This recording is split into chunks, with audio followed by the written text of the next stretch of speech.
ኣብ ማሕበራዊ ሚድያ ኣብ ሰሜን ክፍለ ከተማ ቀበሌ 05 ዝተረኣየ ኢቨንት ብማሕበራዊ ሚድያ ይተሓላለፍ ነይሩ። ኣብኡ ዝተረኣየ ኬዝ እቲ ሓቅታቱ እንታይ እዩ ንምንታይ ከምኡ ኮይኑ ተጻሪዩ ከንታይ ተረኺብዎ ዝብል ሕቶ ምሕታት ትኽክል እዩ። ከም ከተማ ምሕዳር ኩነታት ከጋጥም ከሎ ጉጅለ ጣይሽና ኢና ሰዲድና ንምንታይ እዩ ከምኡ ኮይኑ እንታይ እዩ መበገሲ ፀገሙ ናይቲ ፀገም መንስኤ ከንታይ እዩ ዝብል ክንርኢ ፈቲሽና ኢና ዝፈለናዮም ተሓታትነት ክነረጋግፀሎም ዝግበአና እውን ኣብ ከይዲ ምውዳእ ዘለዎ ኣለዉ እቲ መሰረታዊ ትሕዝትኡ ግን እቲ ኣጀንዳናስ እቲ ዓብዪ ኣጀንዳስ እንታይ እዩ እዩ እቲ መሰረታዊ ትሕዝትኡ ከም ተጋሩ ዘለናሉ ኩነታትስ እንታይ እዩ እዩ እቲ መሰረታዊ ትሕዝትኡ ከም ተጋሩ ዘለናሉ ኩነታት ንምፍታሕ ኣብ ንገብሮ ቃልሲ እንታይ ዓይነት ቻሌንጅ የጋጥመና ኣሎ ቻሌንጅ ንሱ ካበይ እዩ ዝብገስ ምርኣይ ከድልየና እዩ ኣት ብሮድ ድሓር ስፔሲፊክ ኣብቲ ኩነታት ዘጋጠመ እንታይ የጋጢሙ ከመይ ኢሉ የጋጢሙ ዝብል ዝርዝር ከቕርብ ክፍትን እየ ልዕሊ ኩሉ ቅድሚ ኩሉ ኣብቲ መኸተ ከይድና መኸተ ህዝቢ ትግራይ ዝድግፍ ሓይሊ ንመኸተ ህዝቢ ትግራይ ዕውት ክኸውን ዝፅዕር ዝቃለስ ኩሉ ነገሩ ዘወፍይ ሓይሊ እኒአ ኩሉ ነገሩ ሂወቱ ንብረቱ ኩሉ ሙሉ ትግራይስ ነቲ በፂሕዋ ዘሎ ሓደጋ ነቲ ዘላትሉ ሓደጋ ብመሰረቱ መፍትሒ ክረክብ ሕቶ ህዝቢ ትግራይስ ብመሰረቱ መልሲ ክረክብ ተኾይኑ ድማ ተቃሊስካን ምዃኑ ኣሚኑ መስርዑ እናመልአ ኣብ ዝተዋሃቦ ልኡኽ ተዋፊሩ እናሰርሐ ዘሎ ሓይሊ ኣሎ እቲ ዝበዝሕ ሓይሊ እዚ ድማ እቲ ህዝብና ኦውን ዝገበሮ ዓቕሚ ውሕዳት ድማ ነዚ መኸተ እዚ ብዝኾነ ይኹን ምክንያት ከተዓነቕፉ እዚ መኸተ እዚ ዕውት ከይኸውን ናይ ፀላእቲ ልኡኽ ሒዞም ዝወፈሩ ሓይልታት ኣለዉ እዚ ክበሃል ከሎ ፀላእቲ ናይ ተጋሩ ዓቕምን ሓይልን እንታይ እዩ ኢሎም ፈልዮም ተጋሩ ክብቱና እዮም ወፊሮም ዘለዉ እንታይ እዩ ተዓቕሞም ናይ ተጋሩ ዓቕሚ ውዳበ እዩ ኣብ ውዳበታትና ይኣትዩ ኣለዉ ናይ ተጋሩ ዓቕሚ ትካላትና እየን ኣብ ትካላትና ይኣትዩ ኣለዉ ኣብ ትካላት ሃይማኖት ይኣትዩ ኣብ ትካላት ውድብ ይኣትዩ ኣብ ትካላት መንግስቲ ይኣትዩ ንዝሓለፈ እዋን እውን ኣብ ትካላትና ኣትዮም ከመይ ኢልና ብግዜያዊ ምሕዳር እናተመራሕና ፀኒሕና ኩሉ ሲስተምስ ሎስት ጌርና ኣብ ምንታይ ኩነታት ከም ዘለና ንፈልጥ ኢና ስርዓት ዝበሃል ጠፊኡ ተሓታትነት ጠፊኡ ናብ ዘየድሊ ሕቱኽቱኽ ናብ ዘየድሊ ኣጀንዳ ኣቲና 3 ዓመት ምሉር ኢና የና ናይ ፀላእትና ድሌት እዚ ኣብ ትግራይ ስርዓት ከይህሊ ኣብ ትግራይ ተሓታትነት ከይህሊ ኣብ ትግራይ ድልዱል ውዳበ ከይህሊ እቲ ህዝብስ ዝተበተነ ህዝቢ ኮይኑ ከለላ ክኾኖ ዝኽእል ውዳበ ትካል ከድሕኖ ዝኽእል ውዳበ ትካል ከይህሊ ቀትርን ለይትን እዮም ዝሰርሑ ዘለዉ እዚ ስራሕ እዚ መስቲ ሕዚ ዘጋጠመ ኣተሓሒዝና ክንሪኦ ማለት እዩ ሓንቲ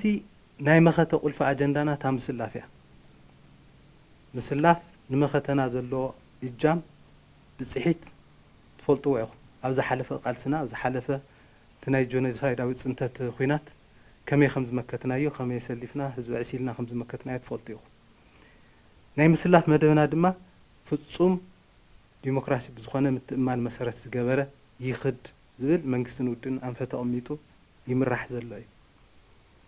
ኣብዚ ዝኾነ ይኹን ዓይነት ፀቕጢ ዝኾነ ይኹን ዓይነት ፀረ ዲሞክራሲ ተግባራት ከይህሊ ኦሪንቴሽን ተዋሂቡ እዩ መምርሒ ወፂኡሉ እዩ ስልጠናታት እውን ተዋሂቡ እዩ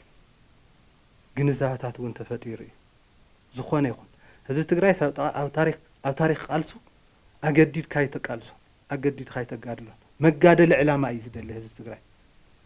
ሕዚ እውን ንፁር ዝኾነ መጋደሊ ዕላማ ኣሎ ነቲ ንፁር መጋደሊ ዕላማ ኣጀንዳ ጌርካ ምስ ህዝብካ ተረዳዲእኻ ናብ ቃልሲ ክወፍር ተሓድሽ እውን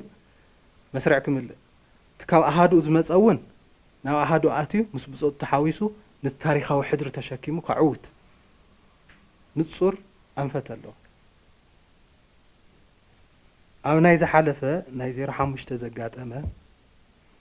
ተሓቂ ክልተ ዓይነት ተዓለምቲ ሓደ ሓደሽቲ ተዓለምቲ ነይሮም ንበይኖም ካልኦት ድማ ካብ ኣሃድኦም መንጠብጢቦም 26 ዝኾኑ ንበይኖም ሓሙስ ምሸት ኣትዮም ሓዲሮም ኣብ መፅንሒ ኣብኡ ምግያሽ ኣሎ እቲ ምግያሽ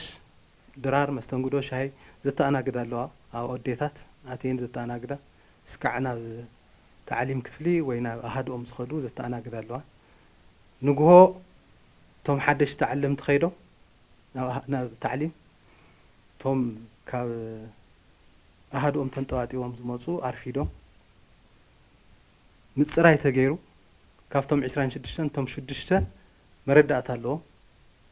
خدو زي يخلو مخانم ترغاغيصو ناب حزبو ناب سدروم كملس تغيرو توم 20 ناب أحدهم كملس سلازغبا ورنيلوم تمليو بروفايلوم تتحيزو ناب خدو زغبا ام سفارنا هالي بدغ بستقانا ورا اجندا تزرخ مخنتات تفطيري ابزي حديروميو ارفيدوميو تانا غيدوم مرفيدوميو ارفيدوم نا مكينا خسافر خلو بدغ خوينوم اوركستريت زغورو تا اجندا عنتوي تقصخو اكل نايت مختنا مدخان تمختناس ندحريت ناي مملاس تمختناس ناي مصلا كافت مصلا مبيلكا كركب زخيل ولق او روحه نعو قديمكا ناي حزب تግራይ اجندا ناي واقع عداغا مقرا وفيروم زلو حيلتات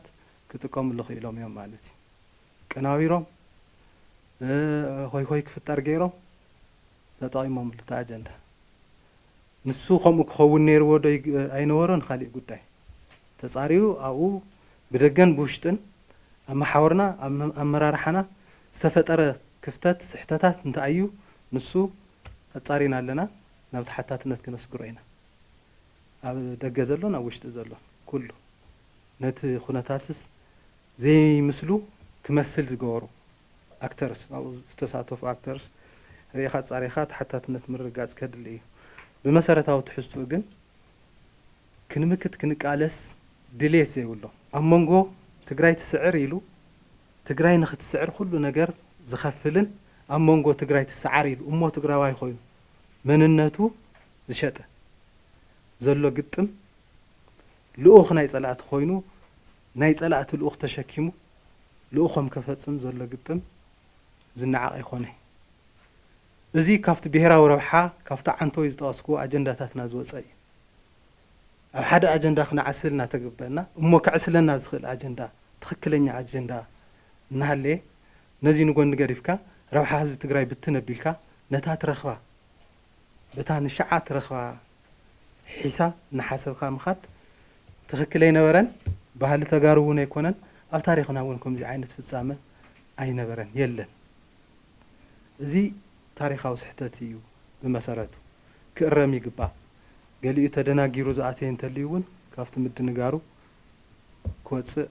كوناي لسرح تلي دما تودينا نقالس نهزب تግራይ يتقم اجندا يكونن تا اجندا سي نهزب تግራይ يتقم اجندا نصوريو اب حماق خناتات له زهزب زي كافت حماق خناتات نوصينا دحنا اب مطفا حدغا له زهزب زي كم مطفا حدغا نوصي تا اجندا فلاي ناي صلات له خحيسكا مصيخا نتناي حزب تግራይ اجندا تخرت كيركب امغوار سرح زلو سرح تخكل يكونن تاناي سمين زغاطمتون بزي عمل كيا ازي كل كلو ግን تمنغستن ودبن زمصو انفت بتخكل اب تحت وريدو يسرح له بقولك يخدلو مالت نمال يكون اب غلغله حلاف زلاف له ازيهم بفصوم تقبالነት يولو من اسيت تግራይ حزب تግራይ مغادل مخنيات له مليو زفسسه مغادل مخنيات له نز مليو زفسسه مغادل مخنياتو امينكا علامو انتاي مخانو رديخه ناب حدم تيخه كسلف كمكت مغبار ازي دما بديمقراسياو اغبا بمتمان كفصم مغبار ناي غدني ابزي تنزرياتو تغبارات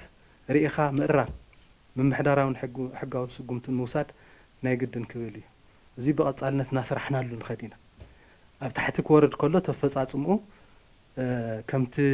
كاب لعل وريدو بمولئنت بمتمان بديمقراسياو اغبا يفصم تواهيل زورده مشرافات الله نرى لنا هنا تحد إيلمنت زرنا يون أو استفلالي خوابتات زينا قدن كرمالو كنرمو ينادم لعلو كله قدم كله زقد سناجن زمخة تزيس يتعود لا يتعود حزب تግራይስ تزحسو ناي مصا تግራይ يغهادلو دا يغهادلو يرأي دا يرأي كم تغارخ نقالس غبنا حزب تግራይ تحز زلو خناتات ايمطنون بتاريخو ون خمزي زبل خناتات كشكم يخلن ክሽከም ስለ ዘይኽእል ብዙሕ ዋጋ ከፊሉ እዩ ናይቶም ዋጋ ዝኸፈሉ ሕድር ኣለና ትባሃጊ ህዝቢ ትግራይ ምግሃድ ነዚ ዕላማ እዚ ዓትዒትና ህዝቢ ትግራይ ካብታ ሓዝ ዘላቱ ኩነታት ናብ ዝሐሸ ናብ ዘላቒ ህልውንኡ ዘረጋግጽ እንድ ናይ መጻእ ብሩህ ተስፍኡ ከረጋግጽ ናብ ዝኽእል ንውሰዶ መስክሮ እዩ ኣብዚኣ ኩሉ ክረባረብ ዝኽእል ዓቕምታት ኩሉ ወዲውኻ ምጥቃም ናይ መንግስትን ናይ ውድብን ስራሕ ይኸውን ኩለን ኣጀንዳታት ናብዚኣ ክመጻ ምግባር ናይ መንግስትን ናይ ውድብን ስራሕ ይኸውን እዚ ክንብል ከለና ዝተፈላለዩ ፖለቲካዊ ረኣያ ተሓሳስባ ኣይሃሊ ማለት ግን ኣይኮነን ውድብ ሕወሓት መንግስቲ ክምስርት ከለውን ንፖለቲካዊ ስነ ምህዳር ናይ ምስፋሕ ኣጀንዳ ሒዙ ናይ ፖለቲካዊ ዘተ ፖለቲካዊ ፍልፍል ዝተፈላለዩ መራጽ ሓሳባት ክመጹ ኣጀንዳ ሒዙ ዝተቃለሰሉ ዕላማ እዩ እዚ ብመሰረቱ ዝሽርሸር ኣይኮነን ነዚ እውን ዘጠናኽር ስራሕ ምስራሕ እዩ ከድሊ ተተርእዮ ግን ተሓቂ በቲ ዝገለጽክዎ እዩ እዚ ቀሊል ምልክት እውን ኣይኮነን ውሽጥና እውን ክንርኢ ኣብ ውሽጥና ዘሎ ጸገማት እውን ክንፍትሽ ፈትሽና መኣረምታታት ክንወስድ ኮነ ኢሎም ናይ ህዝቢ ትግራይ ኣጀንዳ ክዕጸፍ ዘይሽሙክሁ ዝንቀሳቐሱ ዘለዉ ሓይልታት እውን ኣደብ ክገብሩ ክመሃሩ ክንመሃሃረሉ ክንመኻኸረሉ ኣብ ናይ ህዝቢ ትግራይ ኣጀንዳ ሓቢርና ንቃለሰሉ ዕድል ክንፈጥር ከም ከተማ ምሕዳር ንስራሕ ኢልና ኣለና እቲ ኩነታት ግን ነዚ ዝመስል ማለት እዩ